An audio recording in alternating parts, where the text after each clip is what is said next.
বাংলাদেশের যে তরুণ প্রজন্ম, এটা আপনার যে দলেরই হন না কেন, আপনি যেই ক্ষমতায় আসেন না কেন, আপনারা যারাই নেতা আছেন না কেন, তাদের কাছে একটা অনুরোধ থাকবে, বাংলাদেশের যারা তরুণ প্রজন্ম আছে তাদেরকে কিভাবে একটা কর্মসংস্থানের ব্যবস্থা করা যায়, প্রত্যেকটা মানুষ কিভাবে চাকরি পায় এবং তার যোগ্যতা অনুযায়ী চাকরি পায়, সেই ব্যাপারে আপনাদের ভাবতে হবে।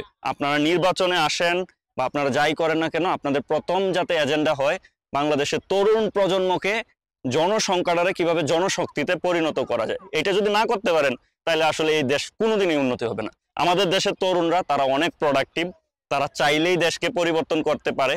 সো আমার একটাই অনুরোধ থাকবে, আপনি যে দলেই সমর্থন করেন না কেন, যাতে আপনার দলের লিডারদেরকে বলেন কর্মসংস্থান যাতে বাংলাদেশে হয়, তাইলেই কিন্তু বাংলাদেশ উন্নত হবে।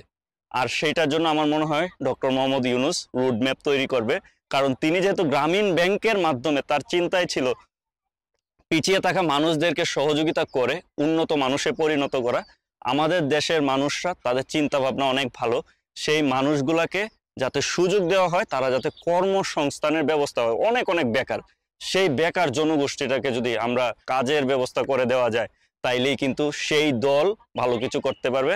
আর এইটা আমরা ডক্টর মোহাম্মদ ইউনূসে আমরা বিশ্বাস করি, কারণ তিনি আসলে বিশ্বের মধ্যে যেমন সমাদৃত একজন মানুষ, সেই মানুষটা যাতে আরো কিছু বছর থেকে একটা রুট ম্যাপ তৈরি করে যায়, যাতে রাজনৈতিক দলগুলা তরুণ প্রজন্মকে নিয়ে ভাবে। আসলে তরুণ প্রজন্ম চাইলেই দেশকে যেমন বিপ্লব এনে দিতে পেরেছে, তারা চাইলেই কিন্তু পৃথিবীর মধ্যে বাংলাদেশকে একটা উন্নত দেশে পরিণত করতে পারবে। সেটা আমারও আশা। আমিও যদি কোনোদিন সুযোগ পাই, ইনশাল্লাহ আমি বাংলাদেশের হয়ে কাজ করার চেষ্টা করব। আপনাদের কাছ থেকে বিদায় নিচ্ছি চীনের শেনজেন সিটি থেকে, সারোয়ার জাহান।